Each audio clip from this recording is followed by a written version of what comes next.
This episode is sponsored by AppFigures.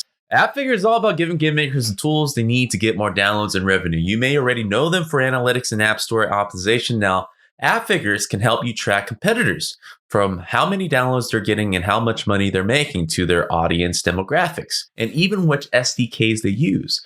Their competitor intelligence gives you great context. Say a competitor adds a new feature or was mentioned in the news. With AppFigures, you can see if that brought in more downloads. Got a great idea for an app or a game? With AppFigures, you can figure out how big the market is and how much money you could be making with it. And that's just scratching the surface. Whether you're growing your app or building a new one, AppFigures has the tools you need to reduce risk and get more downloads. You don't need a large budget or a data science degree to do this kind of stuff anymore. AppFigures has made it affordable and simple. On top of tools, AppFigures also provides a lot of guides and tutorials to take you step by step through gaining more visibility with ASO and increasing your revenue by learning from your competitors. They just released a free guide on that, actually.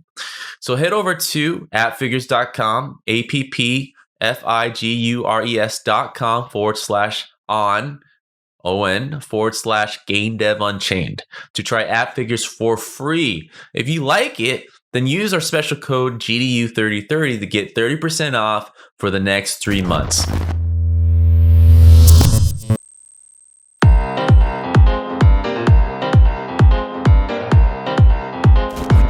What's up, everybody? Welcome to another episode of Game Dev Unchained, the one game development podcast about game development and the lifestyle thereof. I am your host, Brandon Pham, back at it to conclude this Best of 2021 series with a part 5 of 5. Hopefully you guys have been enjoying this past week worth of recap episodes of the year to kind of set up what this next year of excitement is looking like. For every successful team, whether big or small, it is always made up of an individual effort combined with other amazing individuals, right? So I want to kind of isolate these amazing people that I was able to interview last year. Unfortunately, I was only able to kind of pick 4, but within these interviews, I found very encouraging, inspirational conversations, and I definitely want to kind of give it its limelight. And if you guys have the time, you guys like the little short clips here, I really encourage you guys to kind of listen to the full episode whenever you can. So first up, this is with Scott Mcgrath. Scott and I actually go way back at the beginning of my career and worked at 2K and shipped BioShock together. And he was very interesting because he made the move from designer to programmer.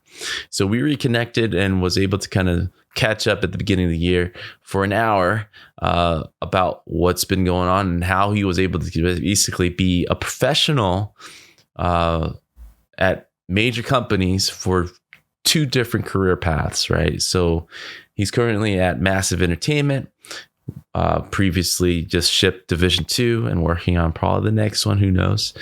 But it was a very interesting talk. So this is from episode 251, From Designer to Programmer with Scott Mcgrath. Enjoy.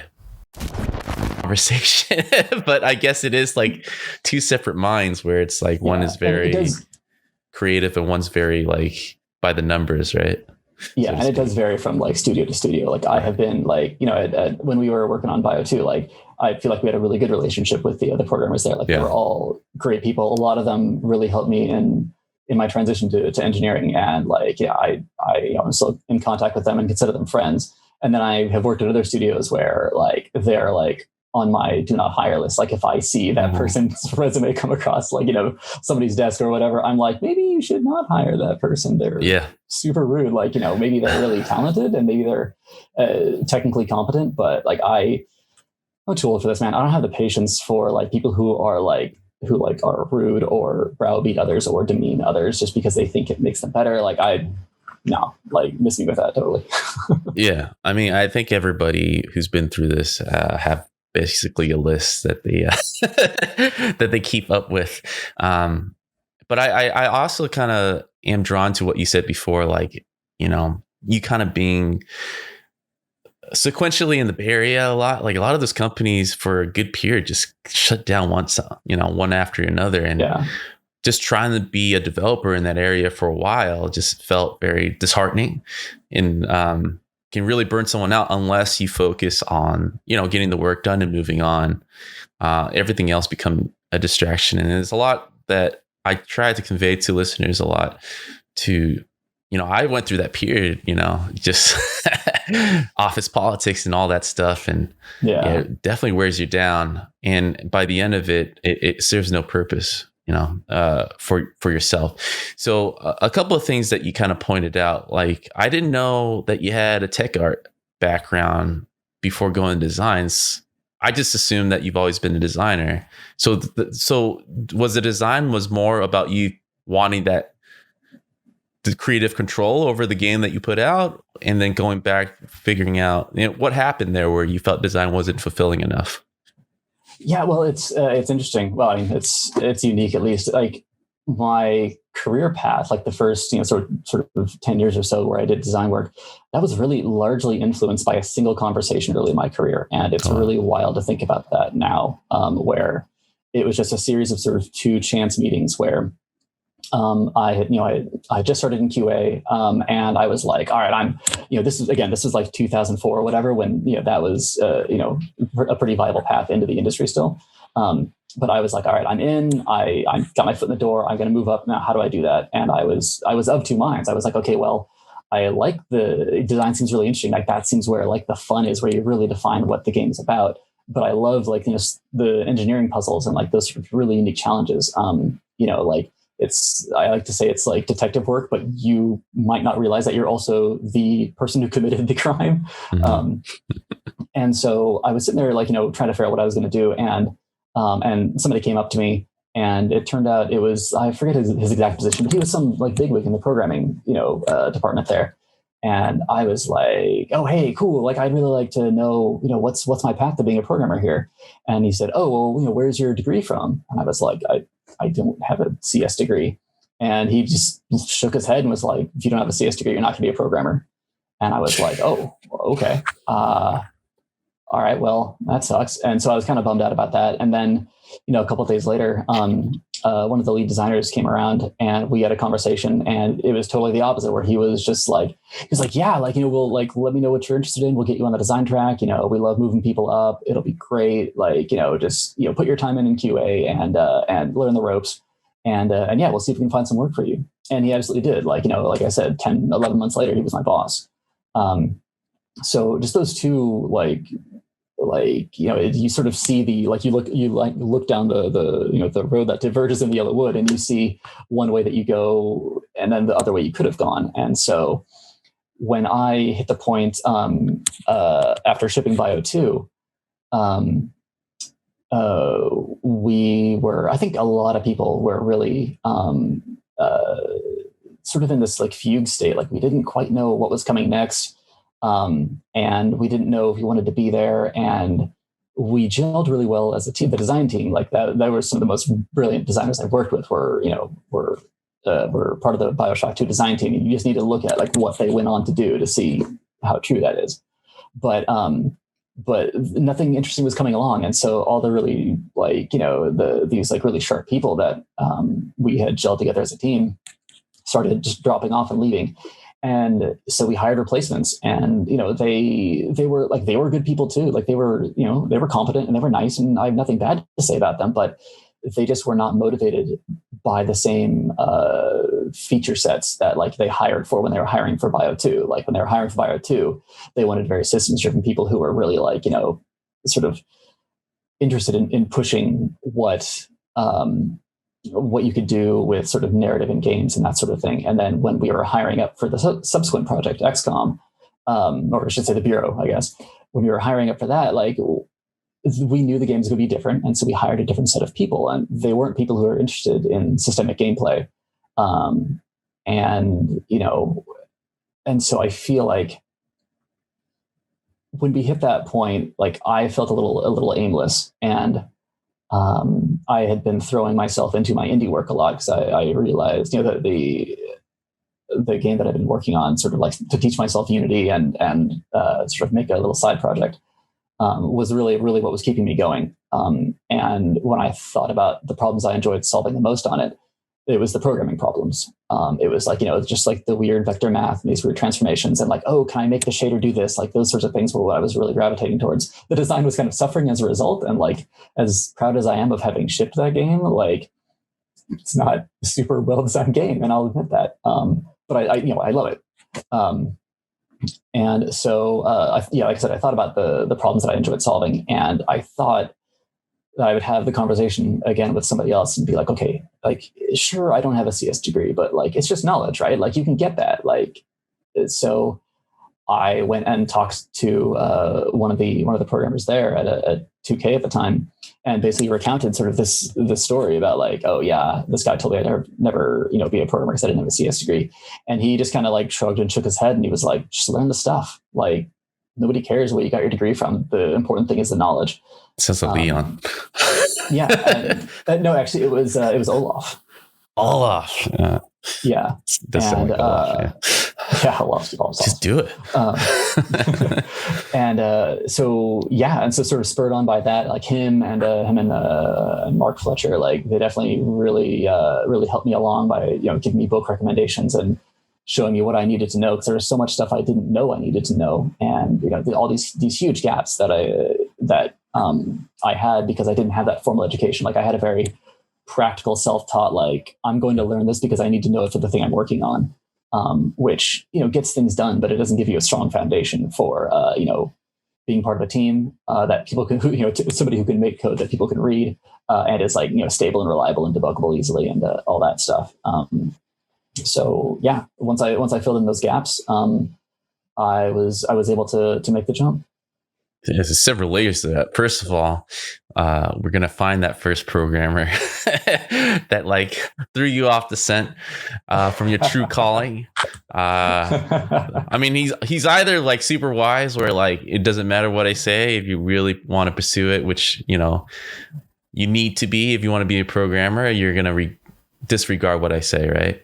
Or he was just being a-hole for job security's sake. It's like, no, I don't want to spend the time with this intern. I like to think it was this like long game reverse psychology, like he's stroking his beard, like maybe in 10 years he will thank me. Yeah, my experience with programmers, it's more like the latter.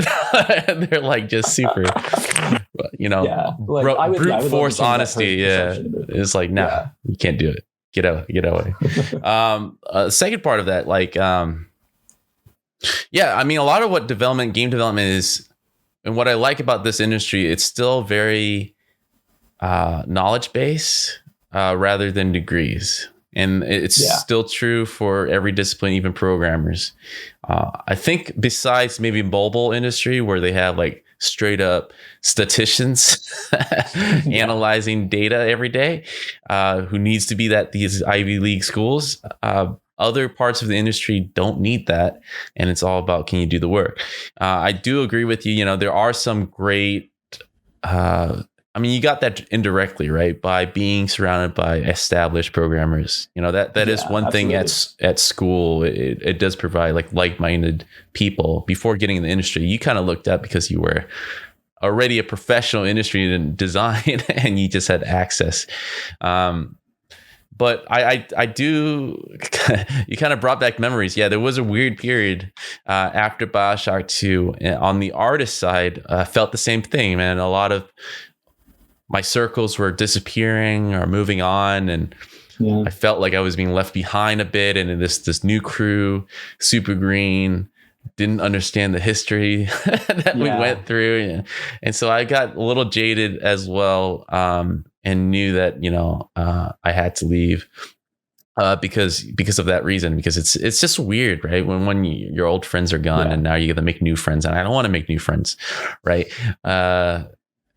And I also agree that first crew, the OG crew, was like everyone was legit, right? It was top dollar. It was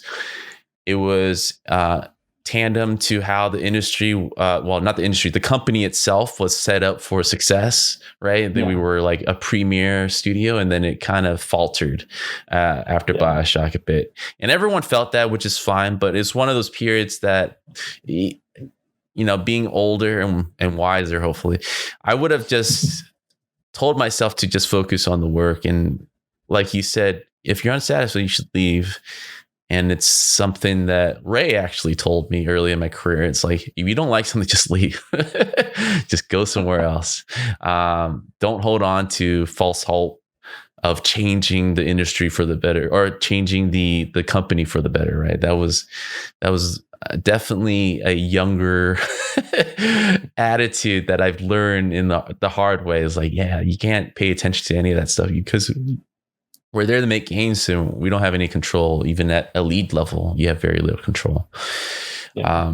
What's impressive is that you were able to reset. I mean, I would love to kind of hear your thinking process. You know, you were mentioning how it led up to that. You were kind of discovering, and you had help from your colleagues in the programming department to kind of lead you to shortcut your education a bit to books and knowledge that actually are useful. You don't have to go through the crap. Like, how difficult was it? Was it a necessary step for you to go indie to practice all this stuff? To kind of no. Okay, because I always imagine for developers when they're working at a studio, especially if they want a promotion or which is supposed to be a lot easier than actual like a whole discipline jump, right? From design to program, like within a studio, that's very hard. I would imagine, and I've seen for people to talk to an old employer, like, hey, I'm actually want to be a programmer now. It's like, well, we didn't hire you for that. Just go back to work. This next episode, I try to do this as often as I can, and it's to bring indie developers who are made up of a team of 1 or 2 people at a lot of times, in a lot of instances. And this is with Abby and Tony from Black Tabby Games. So Abby and Tony both founded Black Tabby Games together and been shipping narrative-driven story games. Abby, interesting enough, had created a cult following because she established herself as a comic artist independently before jumping into games, and have been very successful at it. So it was great to kind of talk to these two power couple and about their process and how they were basically doing everything on their own, from coming with the idea, but as well as marketing, and how viable of an option that has been for them. So enjoy episode 261, Abby and Tony from Black Tabby Games. Is there anything you can kind of shell out there for listeners? Well, I think it does kind of, you have to be able to be working on something where you can kind of enter the state where you just kind of lose yourself into it. But there are ways you can get there, I think. So there are some apps that you can use where it has you focus for 45 to 50 minutes on and then like 10 minutes off. And it seems like that is kind of a good system. I've heard there have been studies on this, and apparently that's just kind of a good cycle to get into. So you can reward yourself. And I feel like that's also important, to reward yourself after certain landmarks.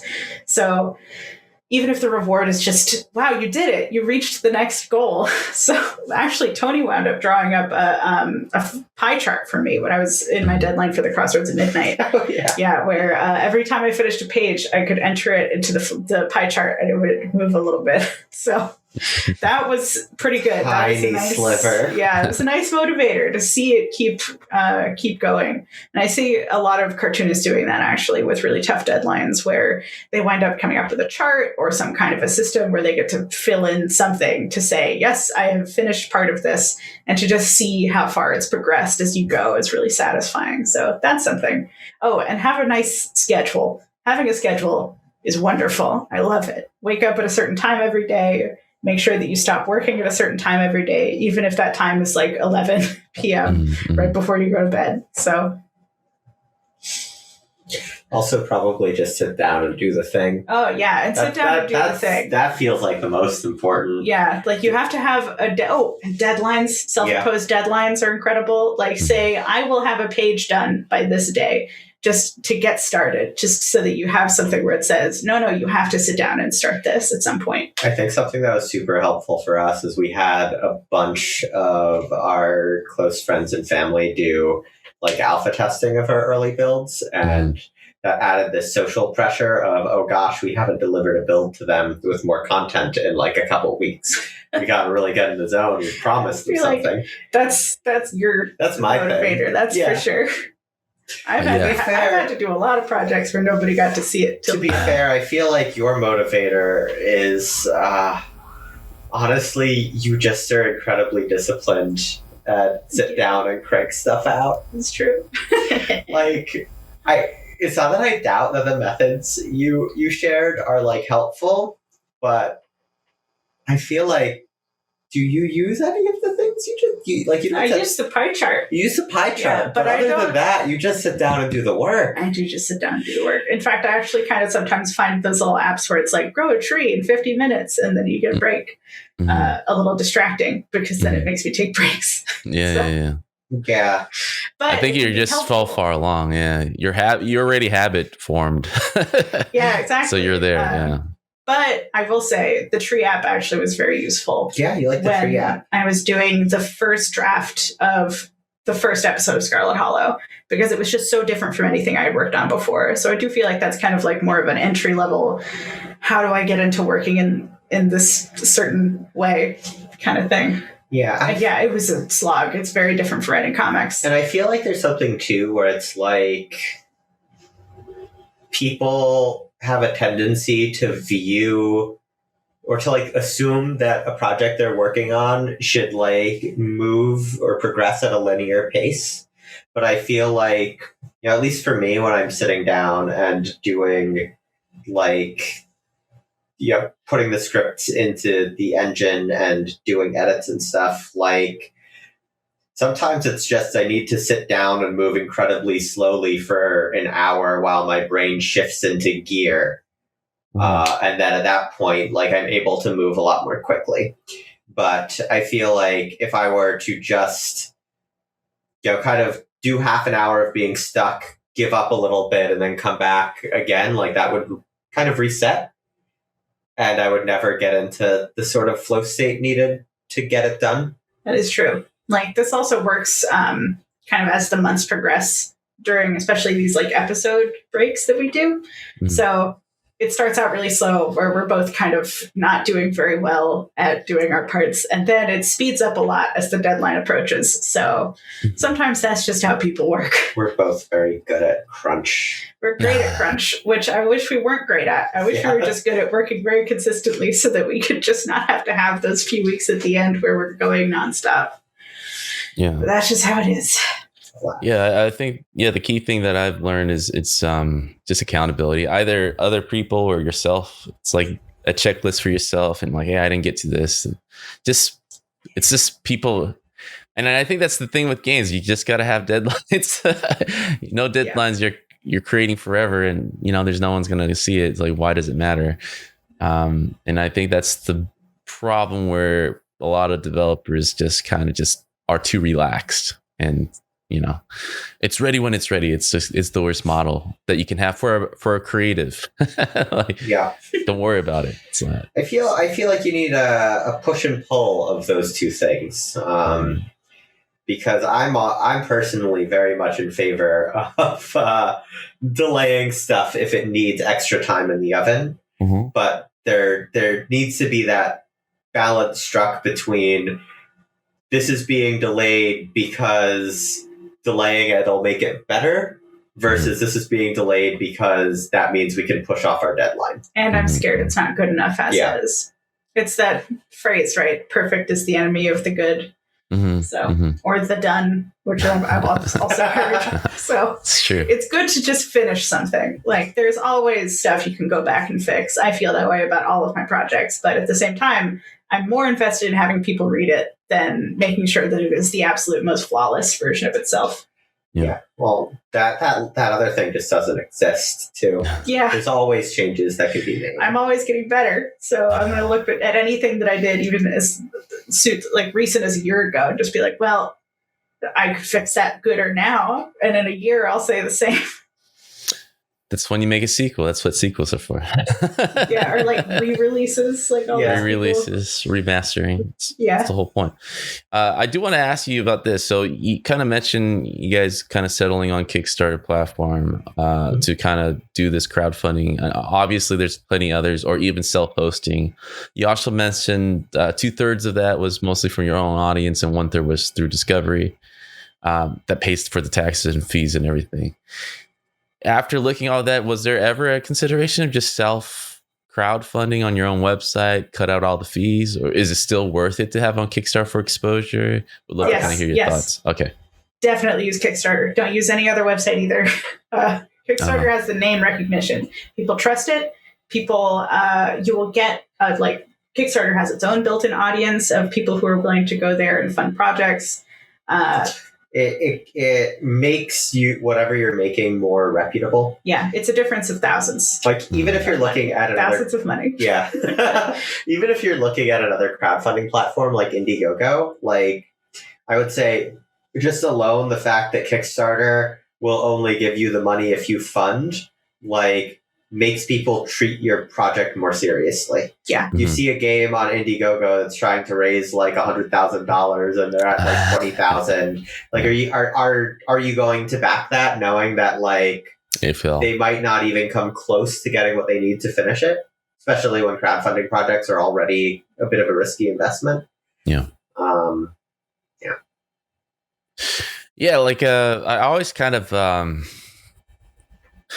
take note of that. Like there was like a few years ago where Kickstarter was everything, and then like a lot of bad apples happened where they were just taking people's money, and that kind of ruined it for the rest of us. Are we still in that kind of phase with distrust? Is the damage there to stay with the stigma of crowdfunding, or do you feel like that's disappearing slowly? Like, what are your analytics? I think it's like always kind of been a certain level of distrust because some people just don't follow through. Even if they didn't mean to scam people, things happen, things fall through. Or sometimes they did mean to scam people, but that's just kind of a part of the risk. So it's always been there. If anything, I feel like it's kind of reached a threshold of reputability where it's just not going to go past a certain point where you shouldn't work with them anymore unless they do something really bad. There was all of that stuff that happened with the unionizing there, but I'm not actually sure. But they have a union. They have a union now. Who has a union? Kickstarter has Kickstarter, yeah. But, can you kind of talk about that a bit? I'm not familiar with that side too much. I would suggest people look up articles about it. Okay. Yeah. So the company itself has a union. The workers unionized. Management did what management does whenever there's a union. And just say, oh, come on, guys. Pushed back pretty hard, but the union wound up forming. So I don't know. There's like this balancing act where I personally, my takeaway is, well, they have a union and that's great. And not, they have a union and their management is mad at the union. Management is always going to be mad. Because management is always going to be mad at unions. But I think one of the things with like reputability on the platform too is everyone at this point knows that crowdfunding is a risk, and it's a question of what kind of reliability you can project as a creator. Because I have done 7 Kickstarters now. All funded, all fulfilled.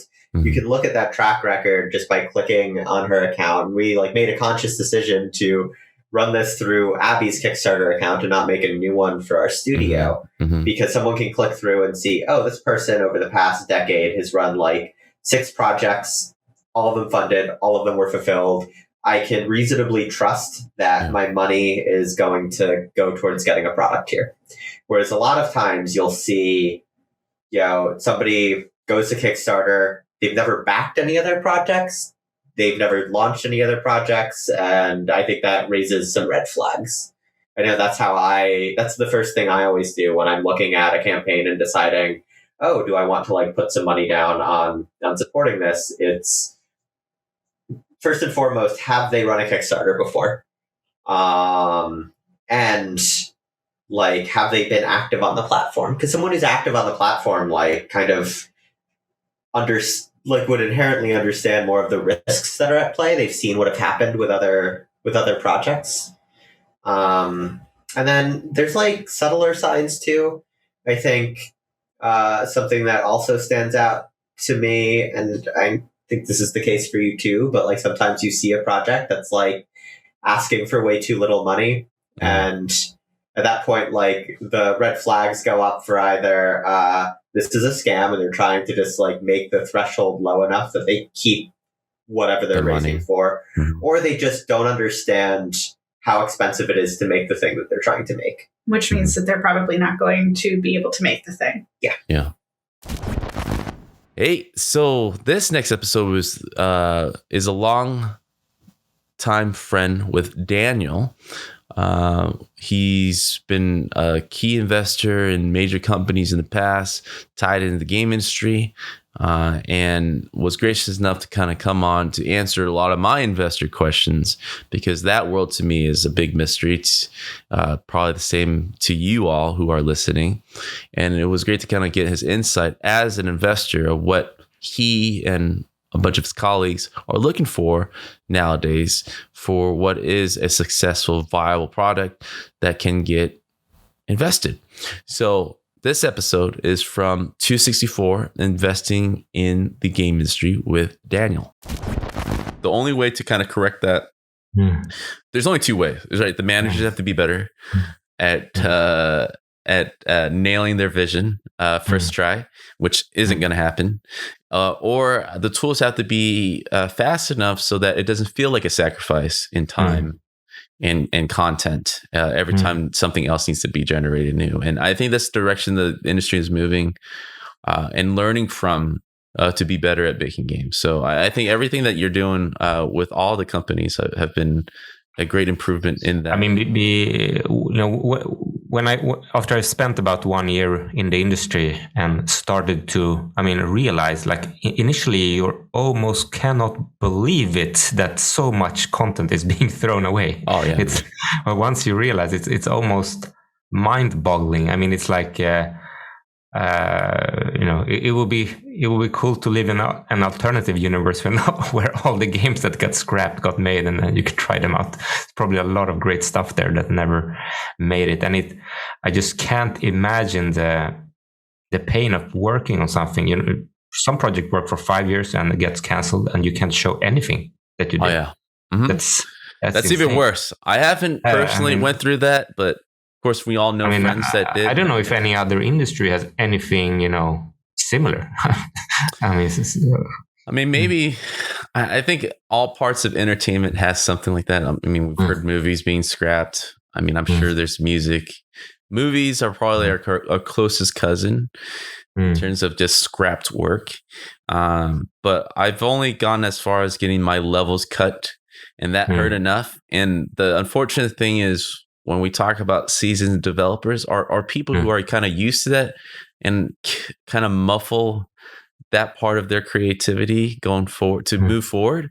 And it kind of, it's a detachment mechanism, basically. Oh, well, I'll get cut. Well, on to the next thing. Next time I'll try not to care as much. Yeah, exactly. How do you restart your creative and passion once you build something that you love and then it just gets thrown out? You just got to be detached. At some point, you put your heart and soul in something, and that's when it hurts the most, when things do get cut or it's not received. But also the different reasons I've heard of things being cut, it's like... It's nothing to do with you. Yeah. It's not even a good reason. Like, it's like someone rewrote the story. It's like, someone okay, but can you? It's always it's a running joke with at least environment artists, because I feel environment artists throw away the most stuff. I don't know. I don't know how anyone else can compete with us, because we literally build the world and throw it away, right? So you might have a character here and there, but I can't imagine anyone throwing more stuff than us. And so the running joke with us has always been designers and narrative writers, right? Because whenever they have a new thought, a whole world gets kind of tossed aside. A lot of months and years even kind of just thrown for the betterment of the game, right? betterment of the game. But yeah, I think what we're talking about here is really relevant. It's a pattern that I've been seeing for years, where everything is moving towards proceduralism, just bettering, fastering, less people type of thing. I would love to kind of dive in a little history of your Quixel days, because it seems like it informed a lot of your decisions going forward. And it was a learning journey for you of really confirming yourself as an investor in the world of games, right? At least game tech. So from your day one of it sounded like what you saw was impressive, but also your instincts too of being ahead of the curve of this is new, but no one's paying attention to it. There's a huge upside to this. I'm going to get on this. From then on, how did your role evolve? I mean, what kind of things? Because at that time, I'm assuming that you were just being introduced, right? You did your own studying, but like being in the trenches now, you're probably learning a lot more about games in general, right? Yeah, I mean, I mean, Teddy and Vakar were such impressive. I mean, Teddy there is a great interview you guys did with Teddy where he goes over the history, but basically scanning was everything he'd been doing since he was like 10. So and Vakar was this amazing entrepreneur who was running a big company in Pakistan, so they were able to build that. So it was just such a super team of founders who are super dedicated and probably the best in the world at what they were doing, but they were just overwhelmed, understaffed, and so we took in a bit of funding, and I was mostly working on the funding side. I mean, I briefly had the title as CFO, but replaced myself with someone better, and just basically we're just making sure if we needed to raise money, we were able to do that at a good valuation, and if there was interest from others to acquire the company, to negotiate around those terms and see what would be the best outcome for the shareholders, who were, we had some some just financial shareholders who wanted maximum return, and the founders, they had they also had, I think money was almost secondary to them. Yeah. And that's why the Epic transaction was so, if I may say epic, because I've never because they made it free, which was like, I mean, how often do you see an M&A and then the acquired company is now free? So it was a cultural fit, and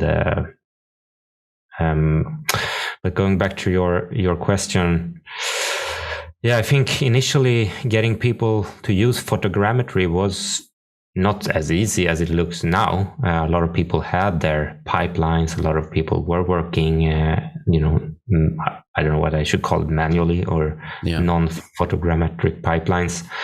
And but once some of the big guys started using it, many people just followed, joined up. I mean, now it's almost difficult to think about that there was opposition or doubt about photogrammetry ever being in a pipeline. But now it's pretty common, or now I guess it's standard. Yeah. It's definitely a shifting mindset for a lot of people. I myself was in that transitional phase. I think it was early 2016 or something. And it was just right after Battlefield was the big photogrammetry is here. Everyone should use it. And so we were working on COD, and we were just, doing our own scans and trying to investigate, how this fits in our current pipeline. And yeah, I think there was a big mixture of, the younger guys and gals being all up for it and being very interested. And the older people who have their set pipelines didn't want to mess with that and saw it as a threat, maybe, or not as it's not good enough. I can probably make this in Designer faster or whatever, right? And not getting the potential of it. So yeah, there was a weird phase for a few years. I think, like he said, it's kind of if you're making a realistic game, you should be using photogrammetry. Why are you sculpting rocks, right? It seems almost dumb. It is dumb for you to waste your time ZBrushing that, right? But it seems to be the factor, and we just had Luis Carell, who worked at Side Effects for a long time on Houdini stuff, and it was one of those factors where we kind of came to the conclusion, because of the big guys, for the industry to really change, the big guys have to adopt it first, and then it kind of spreads and throughout, right? The problem with the big guys is that they are 5-8 year machines. Yeah. And most of the research and new tool developments are happening at the beginning of their cycle. So they're going to have to wait for like the next PlayStation for things to basically get picked up. And so unfortunately, we didn't have to wait that long. It was around that time where big studios were adopting it. And it was introduced mostly too. It seemed like it mostly got introduced by hobbyists or junior developers, right? That were toying with all these different ideas. But yeah, it's a funny thing to kind of take a look back at how technology our jumps are made. And it's usually not from seasoned developers, which is odd, but it has to be for the industry to kind of adopt everything. I think for with 3D artist tools, there's it's easier to put them in the pipeline within, during a project. I mean, it's not easy, but it's easier. You can if you're making a photorealistic game, you can start using Megascans even a few years in. But for some other tools like Elias software, which is an audio tool, which is it's a runtime software, which is it has to run in the game to play all the stuff that you can only implement at the beginning of a new game developer. So if we're speaking to people now, we have to wait until they're starting a new game where they can look at the pipeline. So getting in, and this was similar to Quixel. It's a bit of a runway even to be adopted. All right, last but not least, this is with Rika Yoshino. She is currently at That Game Company as a art director, a social art director even, on recent game Sky, The Children of Light. So Rika was connected through meeting Cecil, which Cecil have been on this podcast many times, and was able to kind of follow her career through our conversation. So it was a very interesting story. She basically wanted to work for That Game Company since college and didn't really switch to games while she was studying until the last year of her college career. So to have so much focus and basically end up at a leadership position at a game company that she've always wanted to work for, it was quite a story. And I was thankful to kind of be able to kind of hear it and learn from it. So this is from episode 279, Art Director Aspirations with Rika Yoshino. Enjoy. Back then we only had about like 4 or 5 women in a studio of 25-ish. And, I think I dressed up. I'm not sure if any other woman dressed up, but they were taking a group photo. And I was just not comfortable being in a group of a dozen dressed up fancy men, and I'm the only woman in there. I don't know what that message would send out if that photo got out into social media. So those are kind of things that kind of tug at the back of my mind. Even though there are no ill intentions involved in with anyone.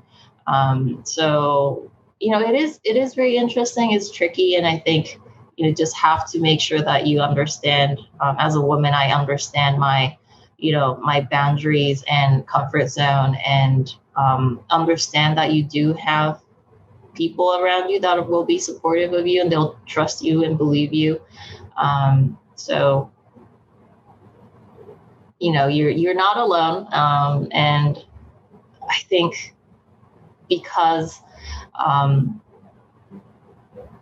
I guess because I still have those difficulties sometimes, like it would be nice that if I could, become a figure for someone in the future to kind of feel safe or be like a safe place for them. Yeah, I completely understand. Like, because whenever you're at a company, you're always trying to immediately look for someone that's similar, because there's that instant connection and that instant support, right? And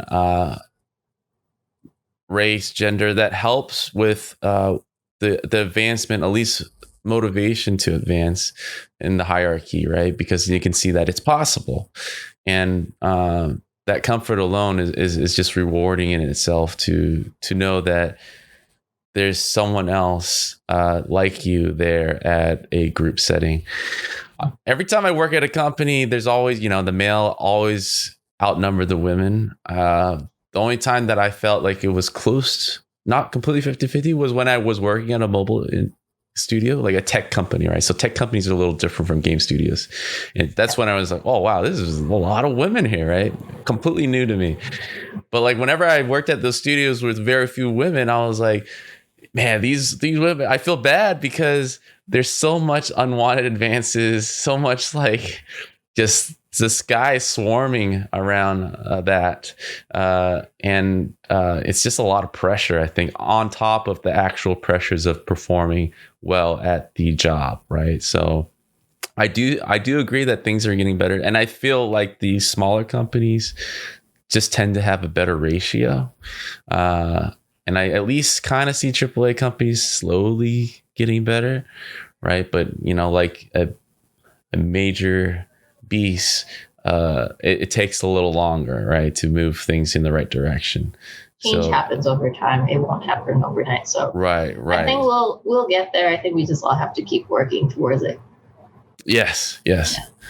But I'm glad you're in the position that you are. You move past all those advances, right, and in a great place right now, in a leadership position at a very great company, and being as young as you are too. I mean, you're that's a trifecta right there.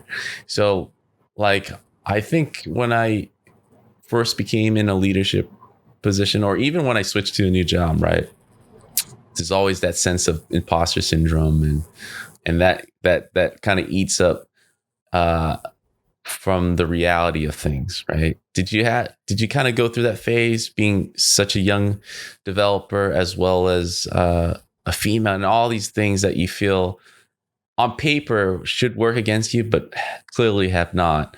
It's all like internal thoughts in a lot of the cases. Did you feel, what was that change like to finally kind of be at your dream studio and kind of leading a department? I think there are two different parts of me that think differently, right? I think imposter syndrome is something that just doesn't go away. And, I think that's maybe what every game dev or artists, creatives suffer from, because there's always someone better. There's always, you're just so critical of your work. But I think, if you kind of flip that, you kind of need to understand that because you can critique your work, it's just that your eyes are getting better, your perception of art and this thing is getting better. So it just means that, you just have to now raise your skills, and then it's just a rinse and repeat. But also at the same time,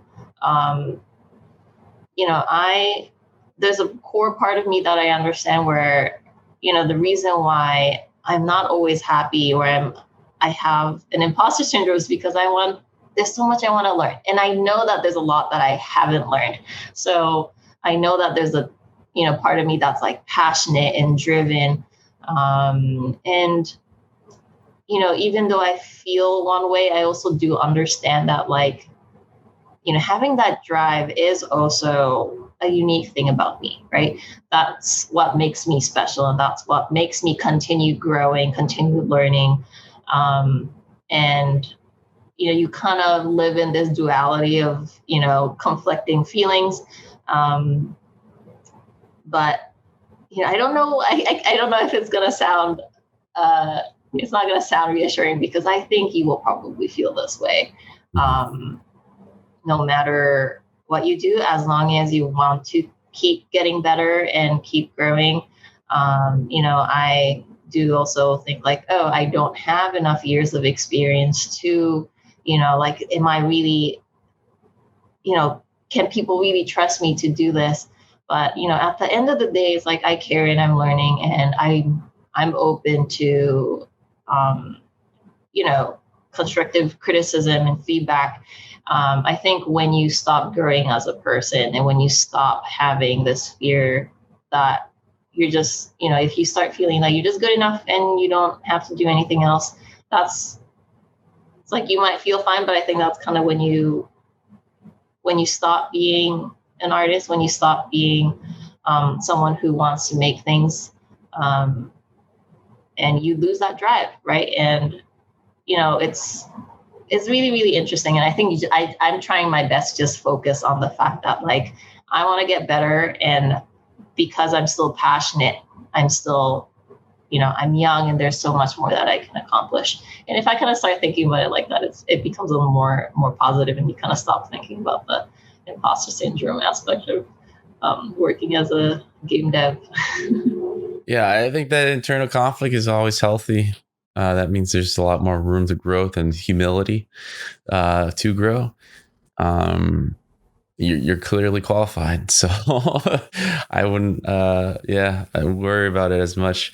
I think if anything, I would love to kind of talk about we've had Cecil on this, even had Eric on this at the very beginning before the launch of the game, and now ever since the game has crossed a major milestone, right? 100 million downloads, which is insane, because I think it was one of the first, I would say, big major release on a phone, right?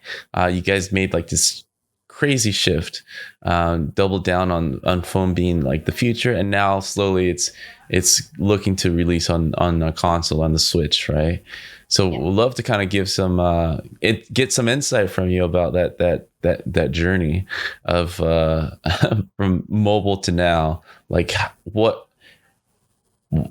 somewhat, surprising, somewhat not surprising, was this always part of the game plan for growth for the game? Yeah, of course. So I actually joined that game company /Sky right before they went out to beta, right before beta. So it was relatively early on. The game back then was nothing like what it is today. And, when I joined, they just kind of, shared the news with the world about what kind of game they were working on. And I came in not really knowing that it was a mobile title, because all their previous ones have been consoles, and I've always wanted to work on consoles. And I think at first I was a little confused, but the first thing I did when I started working was I played the game and I asked a lot of questions. And one of those questions that I asked different people around, in the studio was that why is it mobile, and why are, what are your thoughts on it? And ultimately, I think I kind of came around and understood where they're coming from.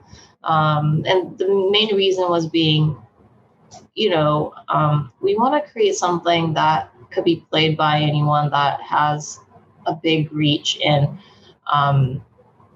phones just happen to be a device that a lot of people own, right? And not everyone has access to phones and tablets, but there's definitely more people that own phones than they do a PlayStation, or an Xbox, or even a PC, right? So I thought about it, and, if there is a game that I could play with my mom or dad who don't play games ever, phones would be the only way to play with them. And, when I started thinking about my family, that's when I was kind of convinced that mobile might be a really interesting way to go about this. And I know we did hear a lot of feedback from fans and supporters, people that were interested in this game that they wanted on a different platform. Why does it have to be on mobile? But our studio kind of stood by our beliefs that games could be for everyone and should be for everyone. So, it's been on mobile, but I don't think I think of this as a mobile game. It's just mobile just happens to be a means to an end. And, with Switch, I think Switch is just a wonderful console to have released on after the mobile, because it's so portable, and I feel like they're relatively family friendly too. It's a console, but it also does feel like a phone in a way. It's just, I think the portability probably kind of contributes to that. And our entire team is so excited. They've done such a wonderful job on making this come true. Everyone's been, crunching to get this done, and it's kind of finally done. And now we get to kind of see our game on a full screen TV. It's pretty amazing.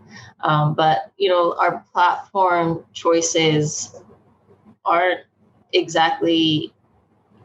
I mean, we do have to think about the platforms, but it's coming from a standpoint of how can we connect people? How can we connect as many people, friends, family together, rather than which console has the most audience or which console it's best suited for.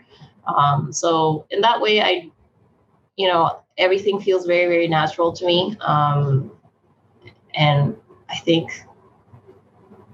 we did a good thing that it's mobile. I think we maybe have created something, created a space on mobile where people can kind of find different kind of entertainment and enjoyment out of what they can do, especially in, hard times like during COVID and the pandemic. So, yeah. Well, I mean, we're in that kind of weird phase right now. Not weird, but exciting phase where we're transitioning out of the pandemic, right? I can see that you're still at home. A lot of remote people are slowly crawling their way back in the office. Some studios are doing the hybrid thing. Some studios are completely leaving it up to the artist or developer, whether they want to do it full time at home or not. At the same time, the pandemic launched 2 new consoles, right? There's a lot of exciting things that are happening with all types of engines and upgrades. Without having, I don't want you to prematurely announce anything, but what are your general thoughts of this transitional phase? Is that game company still remote? Are you guys still hybrid? What's the fully consensus? remote for the next year? Okay. For the foreseeable time. Wow. It's a pretty long time. And I think because America might be one of the few countries that's finally opening up, but, the rest of the world is not necessarily, fully open. So that's kind of interesting to see what games kind of offer, for those countries and players in that country. But yeah, I have a love-hate relationship with working from home. I think if, maybe the one great thing that comes out of this pandemic is for companies to be flexible about having a hybrid system. That would be a beautiful thing for me. But I like working in the office. I love seeing people and I want to collaborate with them. And I think especially when you create artwork, it's much easier and much more productive to do it in person. You don't have to go through the typing and communicating. It's really hard to communicate visuals and feelings over text sometimes, right? It's just much easier to see it in person. But when I'm wearing a producer hat, it's much easier to just work from home, just take meetings and heads down and get stuff out of the way. And, that's probably why I prefer a hybrid structure, but I think everyone feels differently. And I hope, companies do kind of recognize that even if people do work from home, we still get our stuff done. All right. And that concludes this Best of 2021 series. And like I said, it's been a long time absence. I took basically a 2-3 month hiatus from the podcast. First time ever in my 5-year time of podcasting this show. And basically needed to recharge, was kind of burnout, but also kind of balancing everything else that I was doing. So now that I'm back, there's a lot of things that I want to uncover. Just the last 3 months alone, the game industry decided to just keep going without me, and have been a crazy roller coaster of excitement, but a lot of uncertainty as well. Like I mentioned at the beginning of this Best of 2020 series, there's a lot of things that I want to uncover and share with you guys. The world of NFT is here to stay, even though developers are pushing back. The Great Resignation, and how the pandemic basically pushed people to want to stay at home and away from offices. And generally, what is up with all these acquisitions in the metaverse, right? There's so much to uncover, and I can't wait to kind of talk to experts in these fields and learn from them and share that with you guys. So thank you for listening. I'm hoping that you guys continue to listen and enjoy the stuff that I'm putting out there, as well as coming back every Tuesdays. So back to the regular old schedule, 6 a.m. Pacific time, to kind of listen to the latest and greatest. A lot of things are happening, a lot of things I want to share, a lot of excitement from the Game Dev Unchained podcast team to you guys. So thank you for the support, and see you guys on the new episode tomorrow. Have a good one.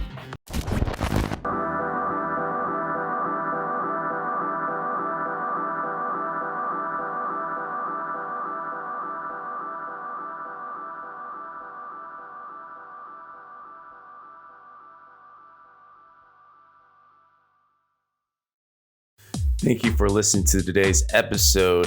If you are liking the podcast, go to the Apple iTunes store and give Game Dev Unchained a 5-star rating. This will help spread the joy and love and exposure for the podcast, and we thank you very much. If you want to continue the conversation, go to our Discord, which can be found on our website, www.gamedevunchained.com. You can also follow me on Twitter at BlueChamps, BLUCHAMPS.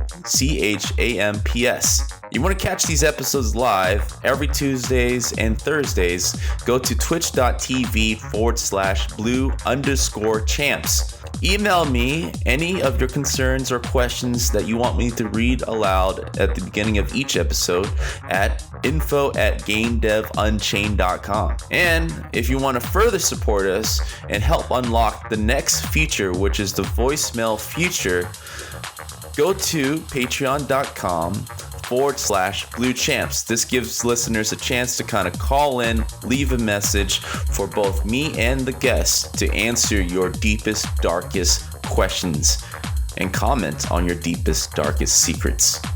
Thank you, everybody.